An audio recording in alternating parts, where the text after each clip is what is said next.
So, here we are again. How do I train my mind to turn on my light? Hi, I'm Reverend Andrew Bozeman, and this is On the Wings of Your Mind. What I'd like to talk about today, I guess this is our third installment of this, and we're discussing how do I turn my mind on, how do I train my mind to turn on my light. Yesterday, we moved into intention and focused breathing as steps in training the mind.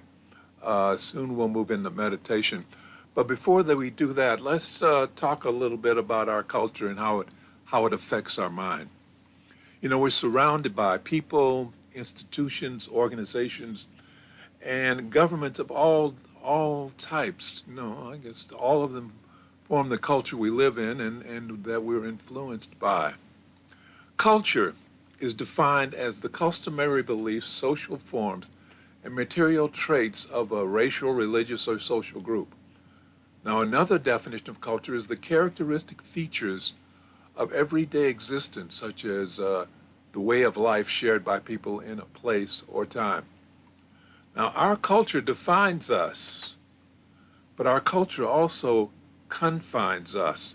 It confines us in a certain way of thinking. It confines us into a certain way of being. The spiritual teacher, Caroline Myss, refers to this cultural influence as the tribal influence in tribal thinking. She calls it the first level of power, of the three levels of power. And it is this cultural power, this tribal power, that is, the tribe holds over us in ways that we can never fully be aware of, because so much of it is rooted in deep, deep, deep conditioning. That conditioning started when we were born. So when it comes to training our minds, which is the subject of the day this week, training our minds, it's important to realize that much of our thinking is not our own thinking, but the thinking that has been drilled to us all our lives. And for most of us, this conditioning, this tribal conditioning, is something we will never be able to break. But then we don't need to in order to live a normal life. Tribal conditioning is okay if you want to live a normal life. Please click on the thumbs up button below, and if you haven't already done so, please choose to subscribe. And remember, I'd love to hear your thoughts, comments, and questions using the chat box on the right side of the screen, your right, my left. And if you're looking at this in replay, please use the comment section below. So we're talking about tribal power here, tribal conditioning. We are the products of deep, deep conditioning. And the conditioning affects the way we think and the way we see the world. But at some point, for a few of us, we begin to question what it is we think and why.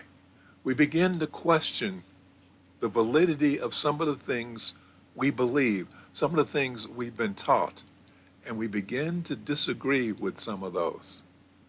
So this is one of the first signs that you are beginning to claim the second level of power, your individual power. Now, unfortunately, this kind of thinking, this thinking that begins to break away from the tribe, is dangerous thinking, and it can get you expelled from the tribe, and you can end up being alone and afraid. But when you do that, you are then beginning what Dr. Joseph Campbell described as the hero's journey. You're all alone, you're afraid, but you're also open to a new world that is opening before you. This is your pathway to the third level of power. It's called symbolic power. So yesterday we talked about the importance of intention. You must state your intention that you are ready to move forward to face the challenges of learning how to train your mind, of learning how to be on your own, of learning how to cut your own path, of learning how to elevate your vibration to the level where you are aligned with and open to the energy of infinite intelligence. Now, of course, at this level, you must be aware that you're actually not alone. You are not alone. Even though it appears you're alone, you are not alone. Otherwise, if you don't realize that, if you're not aware of that, you can be paralyzed with fear. So the big step is to understand that I am not in this alone, that I have help. That help is infinite intelligence. So here's where you begin to understand that you're being guided by infinite intelligence. Now, as I said at the end of yesterday's broadcast, your progress will not be linear. There will be setbacks. There will be regressions. There will be moments when you feel that you're getting nowhere and that you're wasting your time, and you need to go back to the safety of the tribe, which is okay. You might even go back. I can remember I've gone back a couple of times. Yeah, it's a process. But no matter what you do, it's important to understand that once the process starts, it doesn't stop. It is going to continue. It's going to continue even if you're not fully aware of it. Even if you're not fully aware of it. So go back to the tribe and regroup if you must. But you're going to find that you no longer fit in and that you're going to have to move out again. So anyway, in that position, as you're beginning to understand that you're out there and that you're blazing a new trail, and that you are becoming your own person, your own individual person, and you begin to grow spiritually and make contact with infinite intelligence and get to know who and what you really are, then you need to add something to your arsenal that is going to keep you going, a little tool that will enable you to click in when you get clicked out. Because as I say, you're going through some challenging circumstances. You're charging up your inner light. You're opening up your connection to infinite intelligence. And so you need to be able to understand what it is you're doing. What you're doing is, there is this verse that says, the love of God, the light of God enfolds me. The light of God surrounds me. The love of God enfolds me. The peace of God now fills me. The power of God now heals me. Wherever I am, God is. Commit this verse to memory and repeat it often. It'll return you to a state of balance when you need it. You see, in the work of training your mind to take you to a high level, you have to disconnect from the tribal anchors that are holding you down. Anchors you don't even know are there until they yank you back. For example, deep-seated beliefs about revenge. Those are beliefs of the tribe, and that when we're talking, when we're in conversation, we can discount those. We could say we're above revenge. We're able to forgive as is the way to actually find love in your life, actually to learn to love yourself. You need to forgive yourself, and you need to forgive others around you who have hurt you. And that's part of our daily prayer. But when somebody actually does something to offend you, then it's not so easy to forgive. It's not so easy to discount it. That's because we get caught up in emotion raging up from our gut that will not be satisfied until we strike back. Do you know what they did to me? I've got to get them back. I've got to strike back. The light of God surrounds me. The love of God enfolds me. The peace of God now fills me. The power of God now heals me. Wherever I am, God is. Don Miguel Ruiz, in his book, The Four Agreements, tells us, don't take anything personally. That's because when you take it personally, you're robbing yourself of your power. Your mind is no longer quiet. It is a raging turmoil. It is out of control. The light of God surrounds me. The love of God now enfolds me. The peace of God now fills me. The power of God now heals me. Wherever I am, God is.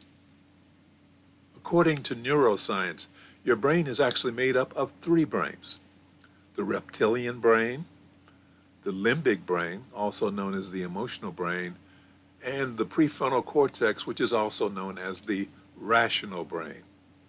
Now, when you take something personally, you turn off the rational brain right away and you drop into the emotional brain. And then when you take a step further and you want to go into physical retaliation, well, that's when you drop all the way down into the reptilian brain. The reptilian brain. That's where you express your lowest animal nature. The reptilian brain. The light of God surrounds me. The love of God enfolds me. The peace of God now fills me. The power of God now heals me. Wherever I am, God is. Your most powerful state is the state of quiet mind. Meditation will take you there, and we will get you to meditation soon. But in times of stress, unless you are a very experienced meditator, very experienced, you're not going to be able to get into meditation when you're under stress. You're not going to be able to disconnect from the stressful situation and go into meditation. So this is a verse that you need as part of your tool chest that can take you back to quiet mind. Quiet mind. The light of God surrounds me. The love of God enfolds me. The peace of God now fills me. The power of God now heals me. Wherever I am, God is. In quiet mind, you're connected to infinite intelligence. In quiet mind, your inner light vibrates above the level of the physical. In quiet mind, your God self is in charge. Your God self is in charge. The light of God surrounds me. The love of God enfolds me. The peace of God now fills me. The power of God now heals me. Wherever I am, God is. Wherever I am, God is. Let's close with prayer. Thank you, Infinite Intelligence, for bringing all of us together in this life so that we may become spiritual warriors and join the work we have come here to do. Thank you, Infinite Intelligence, for bringing us into this space of awareness and a deeper understanding of ourselves and our relationship to life and infinite intelligence. Thank you for showing us who we really are. We open our minds and hearts to the truth of our being. We are the children of God. We are individualized expressions of infinite intelligence. And because we are part of the greater whole, we're beginning to understand our value to the continuity of life on this planet. As we become channels of your power, infinite intelligence, we can feel your presence within ourselves and within our lives more and more. We know that as we feel your presence within our lives every day, we will rise, because we are no longer cut off from you by being immersed in the darkness of fear, anger, and the pain of unforgiveness. So we are now restoring our connection through the grace of forgiveness, knowing that as we learn to forgive ourselves for the pain we have caused to ourselves, and as we learn to forgive those who have inflicted pain upon us, our connections will grow stronger, and our lives will grow happier and healthier and more prosperous. And for this, we are truly grateful. As above, so below. As within, so without. And so it is. Amen. Thank you for watching. We look forward to seeing you tomorrow. Remember to click on the thumbs up button below the video, and if you haven't already done so, please choose to subscribe. Remember, I'd love to hear your comments, thoughts, and questions. Just use the chat box on the right side of the screen, or if you're looking at this in replay, please use the comment section below. We'll get back to this tomorrow, learning more about the training of your mind, getting to that quiet place where you are in direct contact with infinite intelligence, where you are at your peak power. In the meantime, I'm Reverend Andrew Bozeman, and this has been On the Wings of Your Mind.